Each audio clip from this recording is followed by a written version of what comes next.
Amen. So isa pong mapagpalang araw sa ating lahat. At ngayon po, dadako na po tayo sa pag-aaral ng salita ng Diyos. Patuloy pong buksan natin ang ating mga puso't isipan upang tanggapin po natin ang salita ng Diyos sa umagang ito na matatagpuan po natin sa aklat ng Efeso chapter 1 verses 4 to 5. Sinasabi po rito, at sa ating ngang pakikipag-isang ito, hinirang niya tayo bago nilikha ang sanlibutan upang maging banal at walang kapintasan sa harap niya. Dahil sa pag-ibig ng Diyos, tayo kanyang itinalaga upang maging anak niya sa pagitan ni Hesukristo. Yan ang kanyang layunin at kalooban. Tayo pong lahat ay manalangin, tayong lahat ay muko.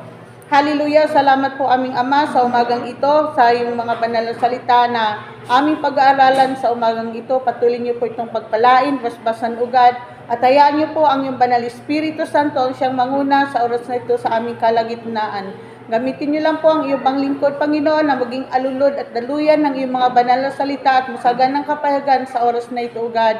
At balutin mo ng iyong banal na presensya ang lugar na ito, God. In Jesus' mighty name we pray. Amen. Palakpakan po natin ang Panginoon. At ito po'y pinamagatan ko po ito na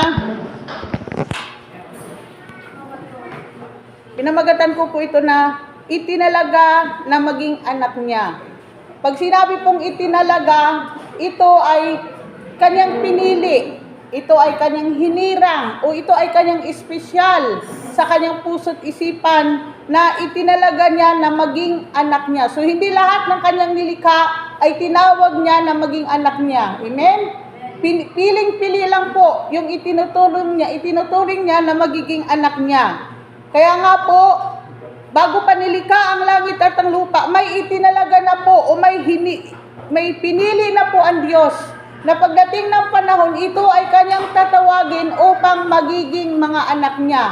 Hindi po ito anak sa labas, kundi tunay niya na magiging anak niya sa pamamagitan ng pakikipag-isa sa kanyang anak na si Hesukristo. Di ba po ang ating mga ninuno noon ay nagkasala, si Adan ni Eva. At dahil doon nanalaytay sa atin ang kasalanan, kay tayo nga ay nasinapupunan pa po ng ating ina dahil sa kasalanan ni Adan ni Eva. Kaya gumawa ang paraan ang Ama upang yung ating relasyon na nawala o naputol ay muling maibalik yung ating ugnayan sa Ama at upang tayo ay kanyang italaga na magiging anak niya, upang tayo ay kanyang tawagin na maging bayan niya o magiging mga anak po niya. Amen? So, ang ano pong ginawa niya? John 3:16, ibinigay, kaya gayon na lamang ang pag-ibig ng Diyos sa buong sanlibutan, kaya ibinigay